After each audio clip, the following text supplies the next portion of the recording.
kita kalau kita berada di situ, barulah kita betul-betul faham konteks tempatan tu.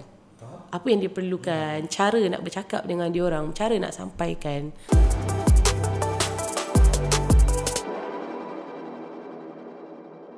Bismillahirrahmanirrahim. Assalamualaikum warahmatullahi wabarakatuh. Bersama saya Haikal Zulkifli dalam siri podcast Semeja bersama CGM. Episod sebelum ni kita pergi kepada orang yang berada di dalam operasi. Tapi kali ni kita pergi pula, kita twist pada orang yang berada di dalam pengurusan.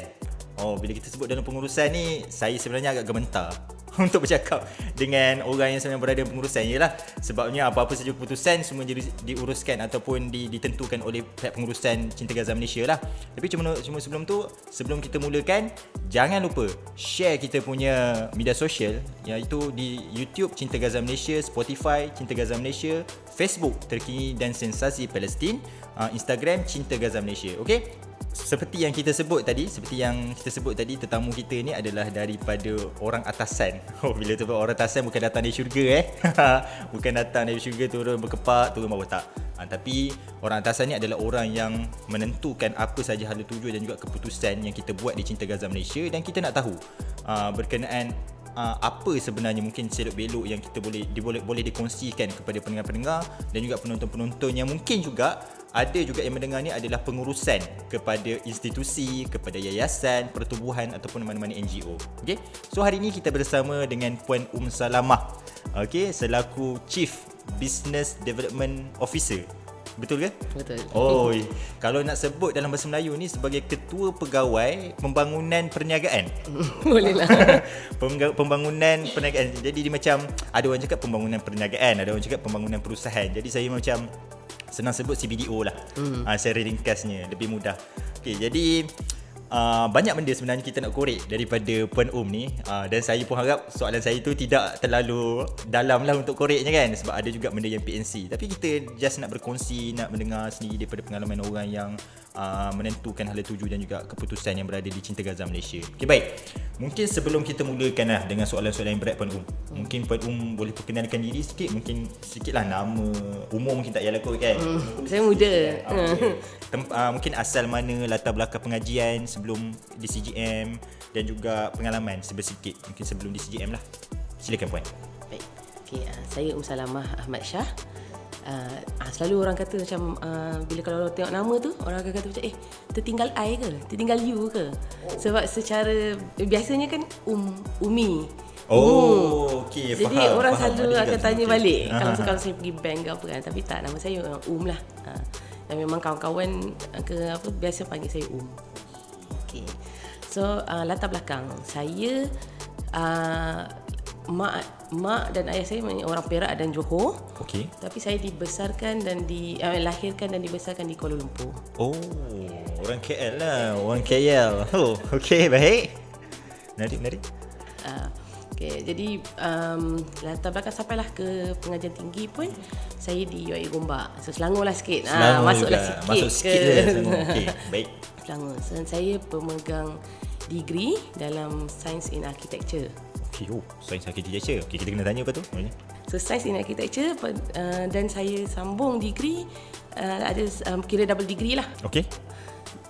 In Architecture. Bachelor of Architecture. So dia ada Bachelor of Science in Architecture dengan Bachelor of Architecture. Berbeza Science Architecture dan juga Architecture tu? Ada berbeza. Apa perbezaannya Puan? Dia kalau di sesetengah negara, Bachelor of Architecture tu dia dah level Masters. Tapi accreditation tu dia lambat lah proses dia. So dia di Malaysia dia masih kalau di UiA especially dia masih degree lah. Okey, jadi asasnya kalau sepatut foundationnya adalah Science Architecture lah. So kalau untuk sambung pengajian tu ke master, dia akan jadi Architecture. Tapi kat Malaysia dia jadi masih apa? Level degree lah, bukan master. Okey, menarik. Tadi berkaitan dengan nama Puan kan. Orang cakap nama ada mungkin tertinggal I ke apa ke. Mungkin Puan boleh cerita sikit sebab tak silap saya nama Salamah ni agak popular juga dalam sejarah Islam kan. Kan. Jadi siapa sebenarnya Puan? Kenapa boleh ada mungkin macam mana ibu bapa atau parents Puan terinspirasi untuk memberikan nama Salamah ni? Saya rasa ada keistimewaan ni. Mungkin Puan boleh ceritakan. Jadi Salamah ni kalau kita tahu adalah isteri kepada Rasulullah SAW lah. Jadi ayah saya ni, kalau bila saya tengok nama adik-beradik saya, yang sulung Umar Farouk, Luqman Hakim, betul, saya Salamah, ada Mariam, Asia, Ibrahim Hanif. So dia semua nama-nama yang bila saya tanya balik lah, saya sebagai anak masa kecil-kecil saya tanyalah kenapa ayah bagi nama-nama ni kan. Jadi dia kata niat dia satu, supaya maknanya anak-anak ni membesar dengan nama tu. Dia bawa nama tu, bawa karakter-karakter individu-individu yang maknanya sepatutnya jadi tauladan pada kita, untuk kita sama-sama ikut lah. Maknanya macam kalau bahasa yang masa dia sebut tu, malulah kalau nama Salamah tapi perangai macam ni, macam tu kan. Jadi dia nak train tu. Dan dalam masa yang sama, ayah saya ni dia orang yang suka bercerita. So bila dalam kereta lah biasanya nak pergi sekolah, balik sekolah tu dia suka bercerita. Jadi dalam kereta tu lah waktu-waktu yang dia bercerita lah, macam tahu tak Salamah ni macam mana, dia narrator hadis kan. Lepas tu ataupun macam contoh nama Umar Farouk, kenapa gelaran Farouk tu diberi kepada Saidina Umar, Saidina Umar. Jadi benda-benda macam tu. Jadi bila cerita tu kita pun macam membesar dengan, dan saya bawa benda tu untuk anak-anak saya. Maknanya saya cari nama-nama yang ada sejarah di belakang nama-nama dia orang lah, supaya bila dia orang membesar pun saya cerita macam nama Muaz ni sebab ada sahabat nama Muaz, siapa dia, macam tu. Okey. Dan saya rasa agak tersentuh sikit sebab bila kita bercerita tentang bonding antara ayah mak kita bersama kita yang waktu kecil, dengan kenapa diberikan nama kita, dan semuanya ada signifikan tertentu lah. Macam Puan bagi tahu tadi, maksudnya ayahanda Puan sendiri bercerita tentang kisah-kisah sejarah, tentang kisah-kisah yang berkaitan dengan nama tersebut kepada anak-anak. Jadi dia rasa macam satu benda yang bonding tu tidak akan dilupakan sampai bila-bila, dan bukan bonding lah, momen tu tidak akan dilupakan sampai bila-bila, dan dia akan sentiasa menjadi, kalau kita andai kata terlalai sedikit je, dia akan rasa macam ayah aku pernah cakap namanya begini, agak sekian. Jadi okey lah, baik-baik. Okey, jadi Puan, sebelum dari kerja di CGM, mungkin ada tempat kerja yang lain dalam bidang arkitektur mungkin? Ke tak? Mungkin Puan boleh kongsikan. So dari segi pengalaman dalam bidang arkitektur, saya tak lama lah, saya sekejap sahaja. Tapi saya daripada zaman belajar pun saya banyak berbisnes. Saya banyak cari pendapatan tambahan lah masa tu kan. Sampai kan masa tahun ketiga, masa kami buat arkitektur tu, kita ada field trip ke Syria, di mana kami ukur dan kami kaji bangunan-bangunan lama yang 200 tahun ke atas. Jadi untuk pergi ke Syria ni, beribulah dia punya feesnya kan, nak bayar tiket dan sebagainya. Kebanyakan bila student kita akan rely pada ibu bapa kita lah. Tapi macam masa saya, arwah ayah saya dah tak ada masa tu. So itulah duit-duit yang saya buat part time zaman belajar tu lah. Saya jual kek lah, apa benda semua tu. Itulah yang menampung tiket saya untuk pergi ke Syria. So dari situ saya minat lah bisnes. Jadi bila saya habis belajar pun, even masa saya tengah belajar pun, kawan-kawan dah cakap dah, aku rasa kau keluar ni, aku tak buat arkitektur ni, kau akan ke bisnes. Itu saya cakap, kenapa orang nampak saya macam tu kan. Tapi mungkin itulah, orang luar akan nampak kita punya talent, kita punya kelebihan kan, yang kita mungkin tak nampak masa tu. Saya rasa saya buat macam biasa-biasa je. Saya macam tak adalah macam into atau betul-betul minat pun. Tapi bila keluar, saya start passionate lah untuk berbisnes, dan saya ada buka kedai di shopping mall. So saya ada pengalaman lah yang maknanya berniaga dan ada pekerja dan sebagainya di kedai. Lepas tu sambil-sambil tu, sebab bila kita berbisnes sendiri, kita ada masa luang. Yang saya rasa masa luang saya tu saya nak manfaatkan lebih. So dari situ pula saya mencarilah macam kalau saya ada ruang-ruang untuk buat kerja-kerja kemanusiaan, jadi volunteer dekat mana-mana. Dekat situlah saya macam boleh adjust masa saya untuk masuk kelas-kelas pengajian. Untuk saya adjust, dan especially bila kita ada pekerja, kita boleh macam lepaskan sekejap, dan kita boleh tumpukan benda-benda lain. Itulah. Menarik pengalaman tu. Menjawab. Menarik, maksudnya dalam bidang, walaupun belajar dalam bidang arkitektur sebelum tu dan pernah bekerja sekejap dalam industri arkitektur tu lah. Dan kemudian dalam di samping tu juga ada buat beberapa perniagaan, perusahaan bisnes dan sebagainya untuk tampung keperluan diri kan. Sebab yelah, kita waktu mungkin bagi orang buat benda-benda yang selain daripada ketika belajar buat benda-benda yang di samping selain daripada belajar ni boleh mengganggu fokus kita kepada belajar. Tapi bila kita tengok ramai je orang yang berjaya, sebenarnya dalam proses dia nak menghabiskan belajar di waktu tu, dia melalui beberapa cabaran-cabaran yang dia sendiri boleh tackle dan boleh uruskan benda tu lah. Jadi alhamdulillah. Dan mungkin ini juga satu inspirasi lah kepada orang-orang muda yang tengah mendengar podcast kita ni kan.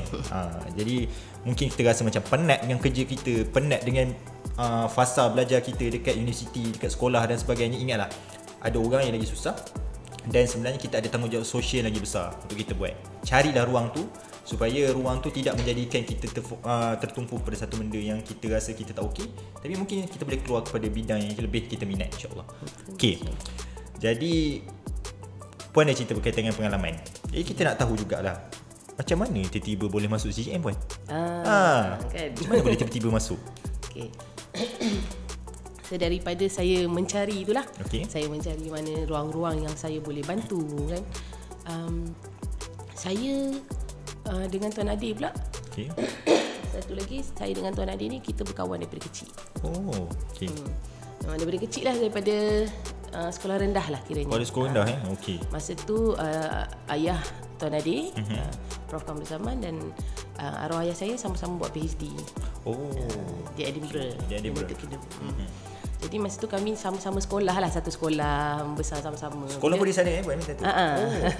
Jadi kita ni macam, kalau Malaysian kan tak ramai, jadi kita akan rapat lah. Kita rapat. Jadi bila balik Malaysia pun kita sentiasa berhubung.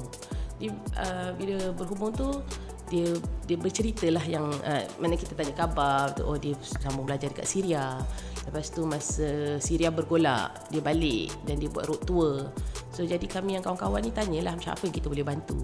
So dari dia buat road tour tu, kita dah cuba bantu dah. Maknanya kita try connectkan dia dengan orang-orang yang tertentu yang boleh bagi dia platform untuk dia berkongsi berkaitan Syria.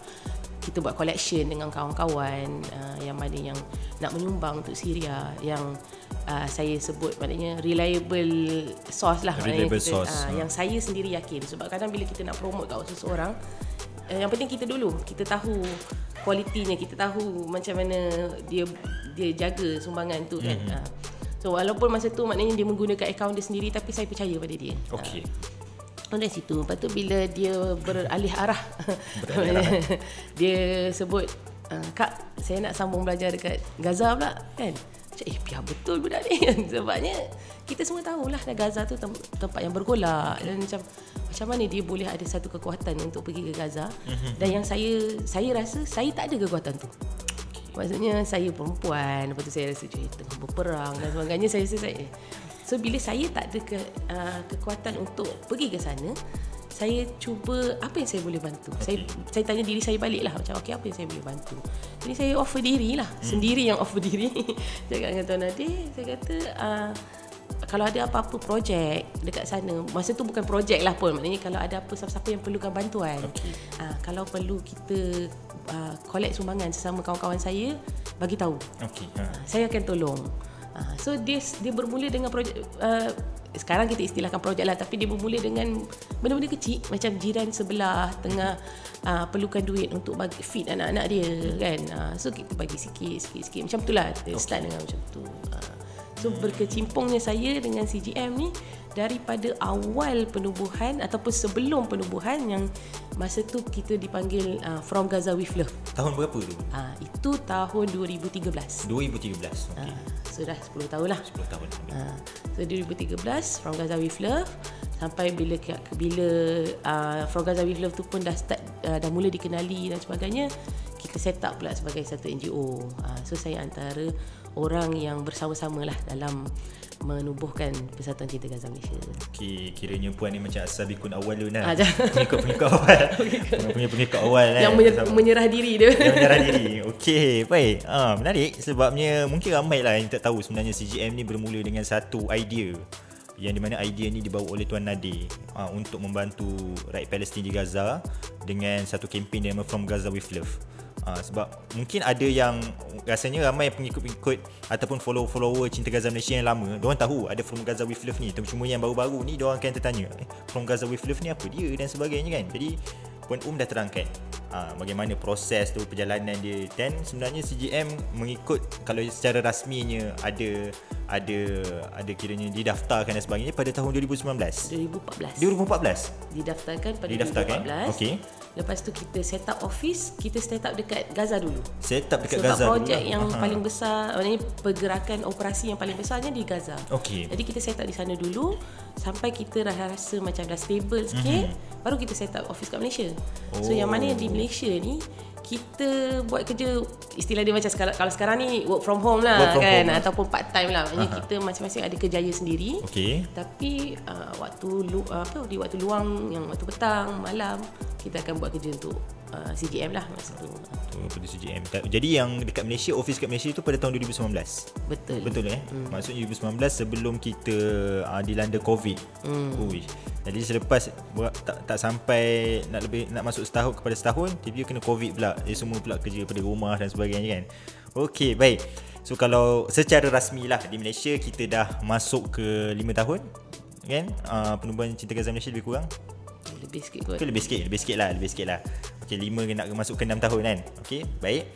Jadi kalau saya tanya soalan ni, saya rasa dia tak ada first impression kot kepada CGM. Cuma nak tanya, apa first impression Puan lah kepada apa yang dibawa oleh Tuan Nadir waktu tahun 2013 tu? Kenapa rasa tertarik nak join? Selain daripada asbab kawan baik ataupun kawan yang dah kenal daripada waktu kecil lah. Apa sebab-sebabnya? Mungkin boleh. Macam kalau ni saya sebut tadi, diri dia tu, macam mana dia boleh push diri dia untuk pergi ke satu tempat yang tengah bergolak dan orang lain tak buat benda tu. So itu yang menjadi first impression lah kot. Maknanya macam benda yang menarik saya, kenapa aku kena tolong juga dia, kenapa aku kena terlibat juga dengan dia. Sebab saya rasa saya lah yang akan rugi. Kalau saya tak terlibat bersama, saya yang akan rugi. Dia tak rugi apa-apa kan. Lepas tu saya berpegang, maknanya macam kan, kalau if you cannot feed 100 people, at least you feed one. So tak apa, start small tak apa kan. Even kalau ikutkan nama From Gaza with Love tu, peringkat awalnya Tuan Nadir dia menyampaikan berita-berita dari Gaza dengan rasa cintanya. Dia menyampaikan cerita-cerita dari Gaza. Itu sebenarnya. Tapi dari situlah feedback orang ramai. Macam bila dah dapat tahu, kita dah tahu cerita, kita dah tahu kesusahan dia kenapa di sana, kenapa kita tak bantu. So dia rolling lah dekat situ. Dia rolling kat situ kan. Okey. Jadi masa From Gaza with Love tu, atau ada perbezaan tak From Gaza with Love dengan CGM sekarang ni? Ada banyak perbezaan ke? Banyak perbezaan lah kan. Banyak lah. Kalau ikutkan macam contoh From Gaza with Love tu, masa tu kita set up 7 orang. 7 orang tu lah yang maknanya multitasking lah. Seorang tu dia lah yang buat ambil video, dia lah yang ambil gambar, dia yang edit video, dia jugalah yang masa tu jawatan dia bendahari. So dia jugalah yang jadi bendahari. Macam saya pula, kalau ikut jawatan dalam persatuan, saya sebagai setiausaha. Tapi di luar persatuan, maksudnya bila operasi CGM, saya sebagai project coordinator. Okey. So saya yang maknanya menyusunlah berapa target kita nak capai, macam mana kita nak capai certain projek tu. Kalau boleh saya cerita sikit lah. Boleh. First project CGM, kita panggil Jibril Not Just a Lollipop. Bukan Jibril yang nama staff kita. Bukan. Jibril Ni Jibril yang mata biru lah. Okey. Jibril ni dia 13 adik-beradik. Dan bila Tuan Nadir pergi ke rumah dia orang tu, memang sangat daif lah. Dia satu bilik yang semuanya di situ. Itulah ruang tamu, itulah dapur, itulah tempat tidur untuk dengan adik-beradik ni kan. Dan Jibril ni anak bongsu lah. Jadi Tuan Nadir ni pula, masa dia pergi sana, dia suka berjalan dengan lollipop. Dia jumpa anak-anak Palestin ni, dia akan bagi lollipop, dan sampai dia diberi gelaran The Lollipop Man. Jadi itu penceritaan dia awal-awal kan. Jadi bila tu kita fikir, dia tak boleh, Jibril ni ataupun budak-budak kat Gaza ni, dia bukan perlukan lollipop je, dia perlukan lebih daripada tu. So itu kita namakan kempen tu Jibril Not Just a Lollipop. Okay, jadi rumah yang pertama kira kami, itu projek yang paling besar lah masa tu, untuk kami renovate rumah Jibril ni untuk jadikan satu rumah yang selesa. Paling-paling masa tu kita buat satu bilik untuk anak lelaki, satu bilik untuk anak perempuan. Bukanlah maknanya macam satu banglo besar pun, tapi paling-paling yang selesa sikit lah. Selesa untuk yang kita tambahkan peti ais, kita tambahkan basic lah keperluan yang dia ni. Masa tu RM30,000. RM30,000? Banyak. Mana saya nak dapat RM30,000 tu? So saya pecahkan. Sebab saya fikir kalau saya letak macam kita ada satu kempen yang memerlukan RM30,000, siapa From Gaza with Love ni? Orang tak kenal sangat lagi. Jadi kita nak approach kawan-kawan yang masa tu masing-masing baru nak bekerja. Betul. Kan. Nak bagi RM30,000 tu bukan senang. Jadi saya pecahkan. Bila saya pecahkan, kita pecahkan. Benda tu kalau fikir sekarang macam kelakar ada. Tapi itulah dia.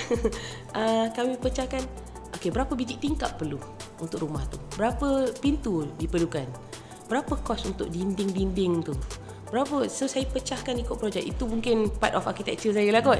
Saya pecahkan. Jadi saya approach orang based on nak sponsor pintu tak untuk rumah ni? Nak sponsor tingkap tak untuk rumah ni? So dia jadi macam saya ada buat satu checklist yang macam pintu dah dapat. Dia jadi satu achievement tau, macam dapat sikit kan, sampai complete satu rumah. Sampailah dapat RM30,000 tu untuk siapkan satu rumah. Macam tu lah. Bila dengar kan, betul juga kalau kita letakkan satu jumlah yang besar lah. Lagi pula dengan kebetulan mungkin lah organisasi kita tu baru as startup organisation yang mungkin baru nak naik kan. Jadi orang tak kenal kan. So kalau kita letak nama kita pun follower pun tak ramai kat media sosial kan. So siapa je nak follow kita, nak pergi menyumbang dalam masa tempoh yang singkat dan dengan jumlah yang banyak. So mungkin dengan cara yang begitu, dia adalah satu cara yang strategik yang dia bila orang cakap untuk pintu, boleh sangat ni sebenarnya kita untuk satu rumah, tapi kita boleh bagi lagi kelebihan tu pada orang lain untuk orang sama-sama juga bersama dengan benda tu. Mungkin ada orang boleh beri RM30,000 tu dalam satu masa. Tapi dengan buat kita buat pecahan tu, setiap orang boleh merasa untuk memberi. Betul. Dan mungkin dia akan rasa benda tu puas pada hati dia kan. InsyaAllah, kita tak tahu. Tapi semestinya bila kita buat kerja-kerja kemanusiaan ni, dan sekali kita akan rasa puas. Nampak kan? Okay, baik.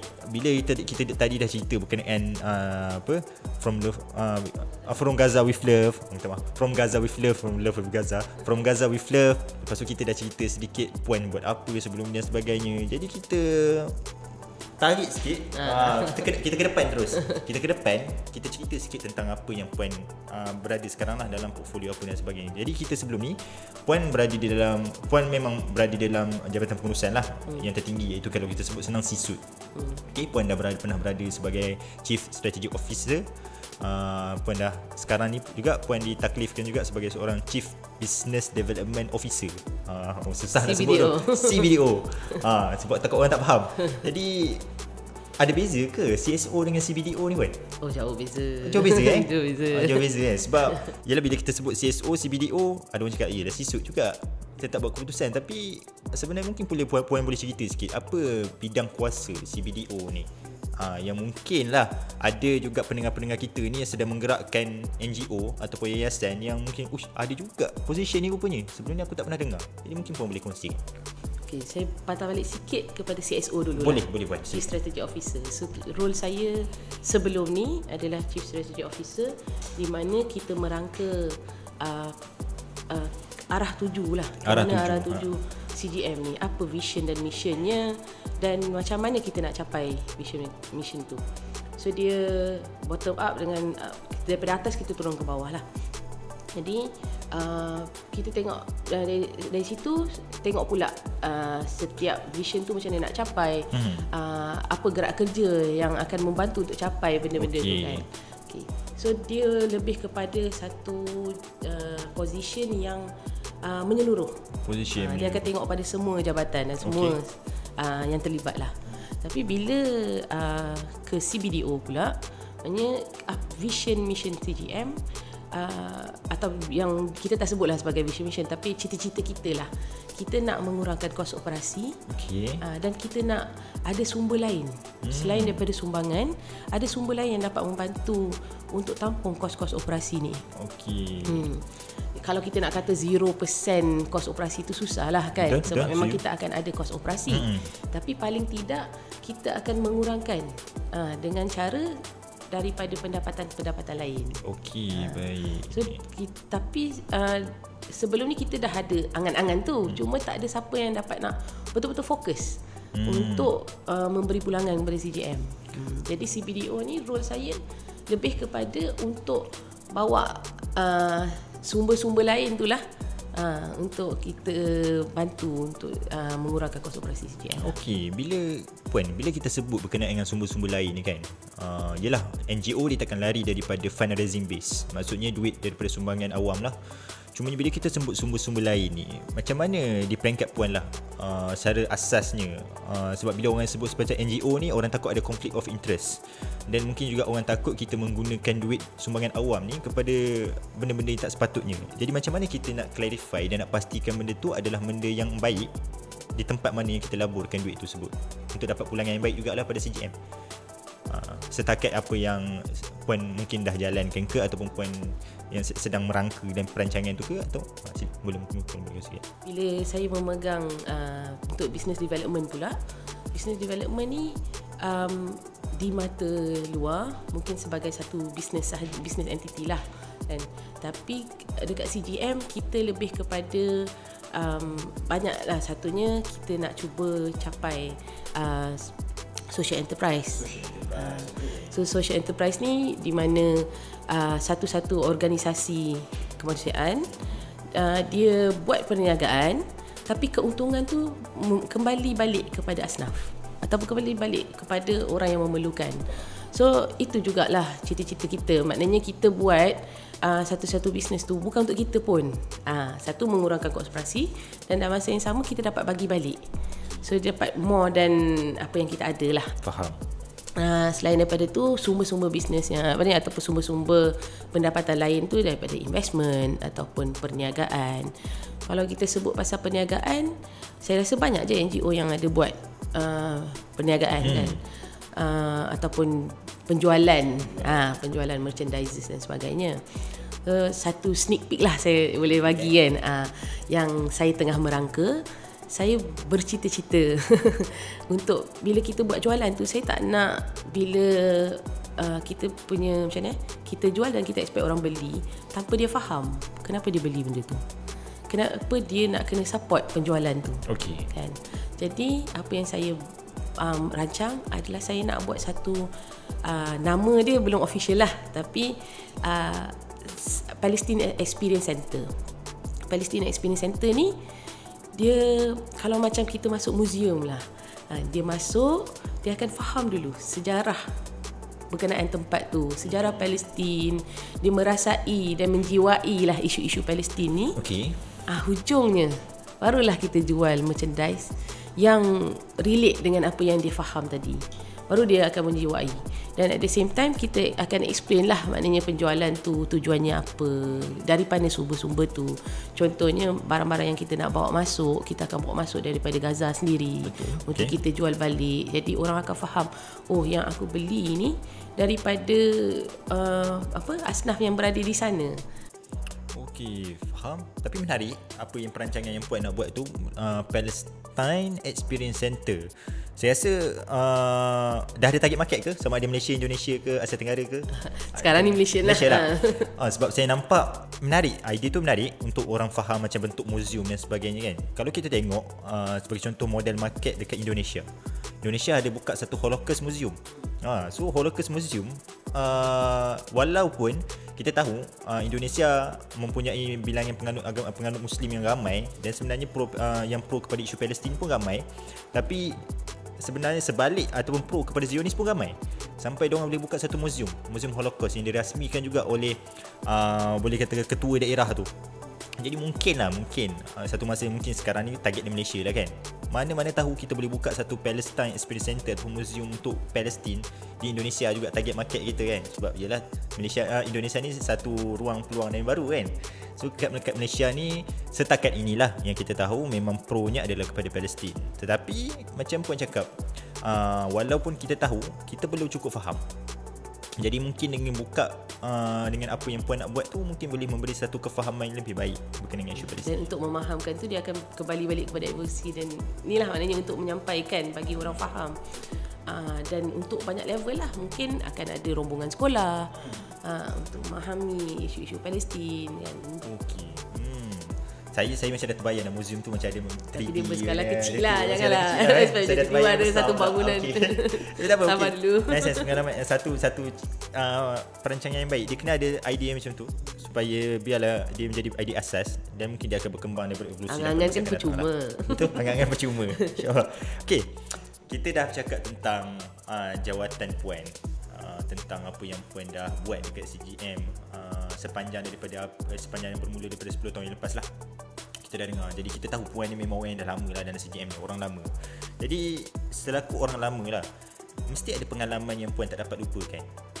Satu pengalaman yang Puan tak dapat lupakan sepanjang bersama dengan CGM sejak 10 tahun yang lalu.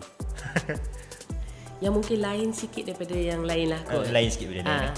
So antara staff CGM yang berada di CGM, saya seorang je yang pernah masuk ke Gaza, selain daripada Tuan Nadir lah. So pada 2013, sebelum CGM lagi, masa From Gaza With Love tu, lepas kita buat projek Jibril Not Just a Lollipop tu, saya dapat tahu ada satu rombongan yang akan masuk. Masa tu pemerintahan Dr. Morsi. Jadi dia agak mudah lah untuk masuk ke Gaza. Jadi saya dapat tahu ada rombongan ni, tapi kita berbayar lah. Kita kena bayar beribu jugalah untuk masuk.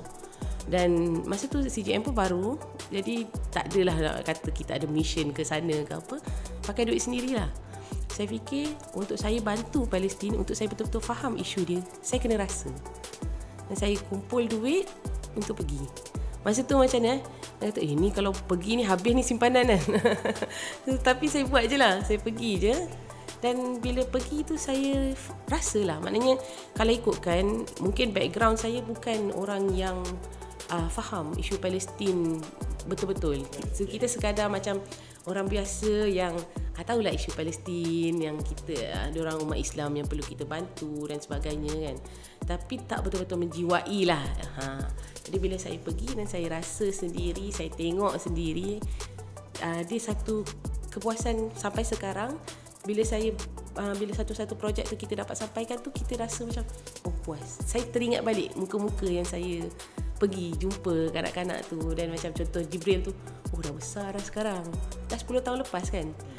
Dia dah sekolah menengah dah sekarang. So kita rasa macam rumah yang kita bina tu maknanya membantu dia untuk membesar dengan baik. Dan projek apa-apa lagi projek lah yang kita buat tu, saya dapat satu kepuasan lah untuk macam ataupun motivation lah untuk saya bekerja. Kalau kita rasa penat lah hari ni kan, tapi dia ada satu pushing, satu faktor yang push saya lah untuk saya buat lebih lagi. Macam takkan nak berhenti kat takat ni je. Buat lebih lagi kan. Buat lebih lagi buat lebih lagi. So itulah, bila dalam dunia kemanusiaan ni dia ada perasaan yang begitu. Kita nak buat lebih lagi.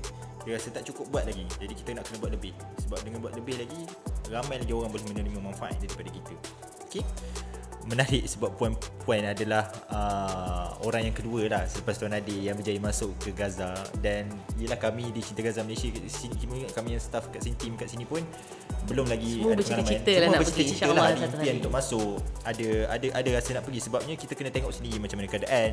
Bagi yang projek, dia nak tengok macam mana dia nak buat projek kan. Bagi mungkin tim media, fundraising dan sebagainya, dia nak datang tengok supaya dia ada satu footage reality tau yang dia dapat sendiri, biar dia tahu apa yang dia nak buat kan. Dan juga jabatan-jabatan yang lain lah. Okay. Jadi mungkin tadi kita dah sebut tentang pengalaman Puan adalah orang yang pernah masuk ke Gaza tahun 2013. Waktu tu saya form 5 lah. Waktu saya form 5 SPM, bukan SPM kan. Tak tahu. Tapi saya masih muda tau. Walaupun Haikal form 5 macam. Dan saya pun memang waktu tu tak, isu Palestin ni tak begitu familiar. Walaupun saya bersekolah di sekolah agama, tapi isu Palestin ni tidak diwar-warkan secara meluas. Itu yang saya perasan sepanjang 5 tahun saya berada di sekolah tu lah. Okay.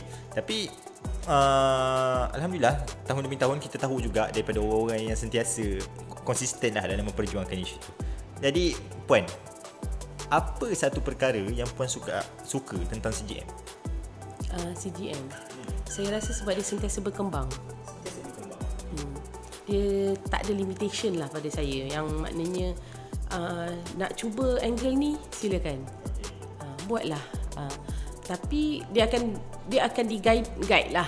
Cumanya macam saya sebut tadi yang kalau kita tak dapat nak fit 100, kita fit at least 1. So mungkin CGM sekarang dia dah satu level yang mungkin dah sampai 10 ataupun dah towards 100 tu kan. Tapi takkan kita nak berhenti kat 100 pula. So kita akan pergi lebih lagi. So tu ni, dan saya rasalah dekat CGM ni, untuk saya sendiri, saya dapat macam explore banyak benda. So saya harapkan macam untuk team CGM sendiri pun, dia dapat berkembang, diri dia akan berkembang yang ke tepi pun ya juga kalau kat CGM ni banyak sangat makan saya rasa. Tapi knowledge dia, experience dia untuk dia ni. Macam contoh kalau kata tadi team CGM tak dapat pergi ke luar negara, ke Gaza, tapi kita bagi peluang untuk tim kita pergi ke luar negara untuk experience tempat-tempat lain yang tengah bergolak. Paling tidak dia merasai part kemanusiaan tu. Macam mana kita nak, bila kita tengok senyuman anak-anak dekat Syria ataupun dekat Turki, dekat Kenya contohnya, bila kita bagi bantuan tu, paling-paling kita dapat rasa lah, mungkin tak Palestin lagi, belum sampai ke Palestin lagi, tapi peluang dan ruang tu diberi. Menarik. CGM sentiasa berkembang. Tak kisahlah sama ada orangnya ke, ataupun dari sudut perusahaan perniagaannya ke, ataupun dari sudut pengalaman. Saya rasa kalau nak cerita pasal pengalaman NGO, banyak NGO yang dah ada pengalaman yang lebih besar daripada Cinta Gaza Malaysia. Lagi pula dalam isu Palestin, kita dah ada banyak NGO yang memang senior daripada kita tentang isu Palestin ni. Tapi CGM sentiasa bergerak dan sentiasa bergerak dan berkembang, sebabnya ada rasa, ada intuition, bukan intuition, ada rasa macam ada keinginan. Bila kita ada keinginan, barulah kita boleh bergerak untuk berkembang. Dan saya rasa dengan juga orang-orang muda lah, pada saya memahami begini, orang muda ni bukanlah umur antara 18 hingga 30, tapi orang muda ni adalah orang yang sentiasa berkhidmat untuk masyarakat. Selagi mana dia berkhidmat, jiwa muda. Selagi mana dia tak berhenti untuk berkhidmat kepada masyarakat, selagi tu kita boleh menganggap dia adalah orang muda dan jiwanya muda. Tak kisahlah dia dah umur 60-70, tu sekadar angka, tapi selagi mana dia boleh berkhidmat, selagi itulah dia digelar sebagai orang muda. Itulah saya pegang begitu je. Okey, menarik. Jadi kalau tengok Puan dah 10 tahun bergerak, bergelumang dengan isu-isu Palestin, dengan banyak benda perkara dalam dunia NGO dan sebagainya. Jadi kalau kita beri skala kepada Puan dalam untuk pengetahuan tentang isu Palestin, antara skala 1 hingga 5 adalah yang paling tahulah, dan 1 tu sebaliknya. Jadi di mana Puan meletakkan diri Puan di dalam skala tersebut? Saya memang 5 tu jauh lah, kan? Okay. Saya meletakkan diri saya 2 ke 3 je. 2 ke 3 okay. So tapi sebab kenapa? Sebab saya rasa banyak lagi benda yang kita tak tahu. Banyak lagi. Dalam kita rasa, contoh kalau saya dah 10 tahun dah terlibat dengan CGM, banyak benda dah aku tahu. Sebenarnya banyak lagi kita tak tahu. Banyak lagi kita tak tahu kan? Ni bukan jawapan selamat ya Puan? Tak. Bukan. Ni memang banyak yang kita tak tahu kan. Okay. Macam contoh lah, macam bila kita bekerja, saya bekerja bahagian strategi atau saya bekerja bahagian bisnes. Banyak lagi bahagian-bahagian yang lain yang still membantu Palestin untuk isu-isu Palestin yang saya tak tahu. Faham kan? Tu setuju? Okey, 2 hingga 3. Okey, dah sedang-sedang dah tu. Pada saya, okey je, tak ada masalah. Sebabnya kalau kita nak cakap kita terpaling tahu pun, kita bukan orang Palestin. Kita orang Malaysia, tetapi orang yang luar daripada Palestin, tapi tetap berusaha untuk memperjuangkan isu Palestin. So itu satu benda yang unik sebenarnya pada diri kita. Dikala ramai orang yang sekarang tengah berjuang dengan diri mereka sendiri, berjuang dengan apa isu-isu yang berada di Malaysia, kita berjuang dengan isu yang berada di luar konteks daripada lingkungan Malaysia ni, berjuang untuk Palestin. So saya rasa kita di CGM dan juga penggerak-penggerak NGO yang lainnya adalah orang yang sangat unik dan sangat kehadapan lah untuk menepani isu-isu ni. Okay? Kita dah tahu sedikit latar belakang dan sebagainya tentang Puan tadi. Jadi bukan last lah, ini kedua last lah kita tanya. Mungkin Puan ada satu impian ataupun harapan Puan. Kita nak tanya untuk CGM, apa yang Puan akan nampak? Mungkin untuk 10 tahun ke hadapan, Puan nampak CGM ni sebagaimana? Mungkin CGM ni bukan lagi Cinta Gaza Malaysia, dia dah ada lagi cawangan-cawangan dia tempat-tempat lain, ataupun lebih berkembang ataupun macam mana? Mungkin Puan ada pandangan Puan sendiri, silakan. Bila Haikal sebut cawangan-cawangan tu, masa kami mula-mula set up CGM tu, itulah antara angan-angannya. Sebab bila kita tengok NGO lain, dia set up dekat negeri-negeri berbeza dan sebagainya kan. So kita pun macam cakap, sekarang nanti kita buka office kat KL, lepas tu kita akan buka dekat negeri-negeri lain. Tapi bila kami go through deeper, macam kamilah rasa tak ada keperluan pun untuk kita set up dekat banyak-banyak tempat. Satunya sebab sekarang dah banyak kita dekat alam maya. So tak perlu kita physically there untuk kita sampaikan. Kan. Jadi kita boleh pergi. Macam untuk negeri-negeri, kalau kita nak buat program, kita boleh pergi. Tapi untuk kita set up office kat sana tak perlu pun. So kalau kata cawangan tu lah tadi kan. Tapi bila sebut juga pasal cawangan ni, adalah cita-cita untuk macam kita set up dekat negara lain ke. Maknanya untuk kita bantu selain daripada Palestin, kita bantu pula international lah. Maknanya sebelum ni kita dah start, macam kita dah start projek-projek kita dekat negara-negara lain. Tapi kita tak kalau kita berada di situ, barulah kita betul-betul faham konteks tempatan tu. Apa yang dia perlukan, cara nak bercakap dengan dia orang, cara nak sampaikan. Benda-benda macam tu lah yang saya rasa macam kehadapan lebih macam tu lah kot. Lebih macam tu lah.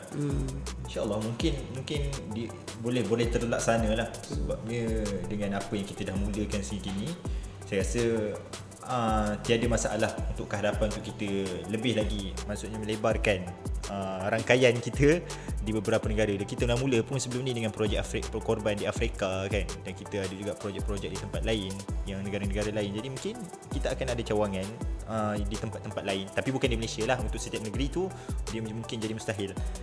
Sebabnya kita kena tengok juga kepada nature CGM tu sendiri bagaimana, dan isu-isu yang kita tackle adalah bukan isu Malaysia.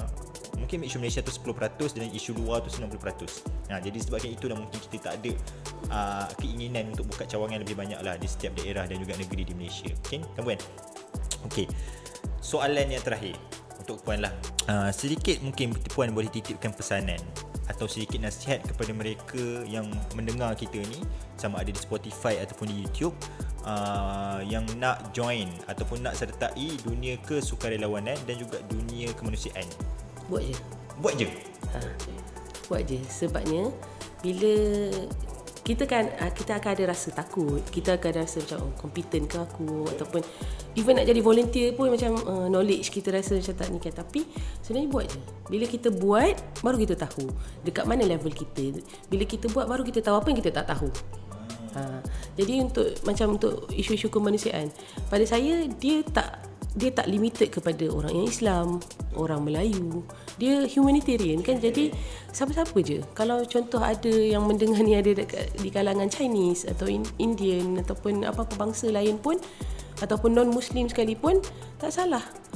Buat je. Sebabnya benda tu memang untuk membantu human, untuk bagi dia keperluan asas kan. Saya ada satu quote yang saya pernah jumpa. Dia kata, the need is great but the opportunities is bigger. So memang ramai yang perlukan benda tu kan, ramai yang perlukan bantuan, tapi ruang-ruang orang untuk membantu lagi banyak. So ada cara masing-masing. Mungkin bukan dalam bentuk kewangan, tapi melalui tenaga, melalui sumbangan idea. Sebab yelah, mungkinlah orang nampak bila nak join dunia sukarelawan, dunia NGO ni satu benda je Puan yang menarik hati diorang ni, pergi misi. Siapa-siapa yang nak join, saya rasa bila kita tanya, diorang akan tanya macam mana nak pergi misi ni. Tapi orang tak nampak kepada proses untuk sediakan tapak kepada misi tersebut. Orang tak nampak proses tu, dan proses tu adalah proses yang sebenarnya sangat panjang dan sangat baik untuk kita lalui juga proses tu, supaya kita boleh belajar. Daripada kita terus jump into nak pergi ke lapangan dan sebagainya, berada di situ, orang menganggapkan bahawa benda tu seronok lah. Dia seronok, tapi dalam masa yang sama, bila kita menguruskan benda tu, kita akan rasa satu tanggungjawab yang besar sebenarnya.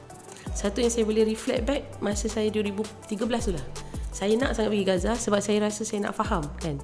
Tapi bila saya pergi, ada benda-benda yang saya tak faham. Maksudnya sebelum saya pergi, saya tahulah Syekh Ahmad Yasin ke apa kan. Tapi bila saya pergi, saya ziarah dia punya rumah, saya ziarah tanah perkuburan syuhada kan.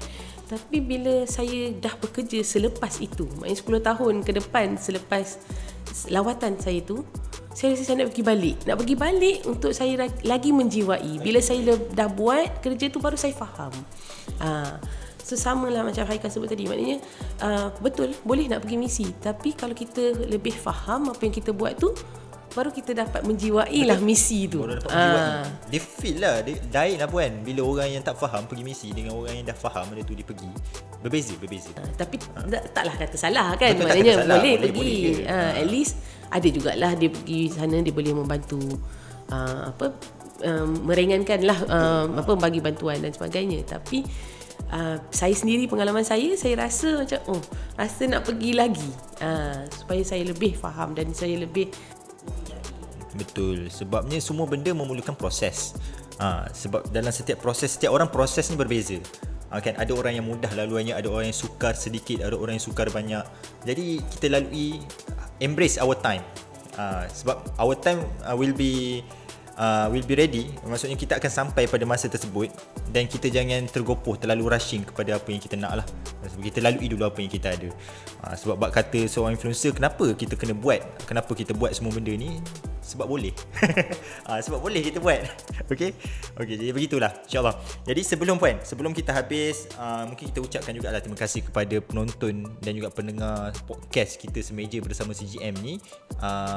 Sudi pinjamkan masa, pinjamkan telinga. Mungkin ada podcast yang lebih baik untuk kita dengar, tapi dengarlah podcast sebegini supaya dia boleh juga memberi inspirasi kepada kita. Dia juga boleh memberikan satu kefahaman bahawa manusia ni ada ragaman yang berbeza, ada macam-macam ragam, dan setiap ragam yang berbeza ni pula kita perlu belajar dan tahu macam mana untuk kita santuni satu persatu, insyaAllah. Sebelum kita habis Puan diminta untuk cabut satu nama, dan nama dalam bekas ni mengandungi nama staff. Okey, nama staff yang belum dicabut dalam episod-episod sebelum ni, dan berikan satu perkara yang positif, yang baik, yang Puan rasakan boleh menggambarkan diri individu tersebut. Okey. Orangnya dia ada dekat sini. Orangnya ada dekat sini. Siapa tu? Sul Aidil. Okey. Menarik. Okey, Sul Aidil ni merupakan kita punya video editor dan videographer kita. Yang sekarang berada di belakang tabir lah. Yang sekarang berada di belakang tabir, yang menguruskan semua video-video kita yang di media sosial CGM adalah orang ni lah, orang yang kita sebutkan ni, iaitu Sul Aidil. Okey, jadi apa yang Puan boleh sebut tentang Sul Aidil? Satu perkataan. Talented. Berbakat ni. Maksudnya dia banyak skills lah dalam videografi tu.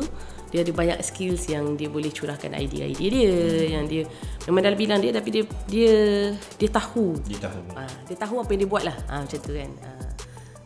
So orang lain jangan pandai-pandai lah. Kalau dia dah set up macam tu, jangan ubah set up. Sebab dia dah tahu. Dia dah pengalaman. Kalau kita nak sebut pengalaman Sul Aidil ni banyak, tapi bukan di podcast ni, boleh dengar podcast beliau lah sebelum ni. Okay, jadi insyaAllah terima kasih. Jadi Puan ada lagi angle mana nak ambil, semua tu dengar je lah, ikut je lah. Beliau yang tentukan. Jadi kita ucapkan terima kasih lah kepada semua, terutama kepada Puan Salamah selaku CBDO Cinta Gaza Malaysia, sudi bersama kita dalam podcast. Sebab kita rasa kita nak dengar juga daripada apa yang Puan sampai, pasti apa yang Puan sampaikan tu boleh juga memberi inspirasi kepada kita semua, bukan saja dalam dunia kemanusiaan tetapi dalam dunia ataupun dalam kehidupan kita seharian, insyaAllah.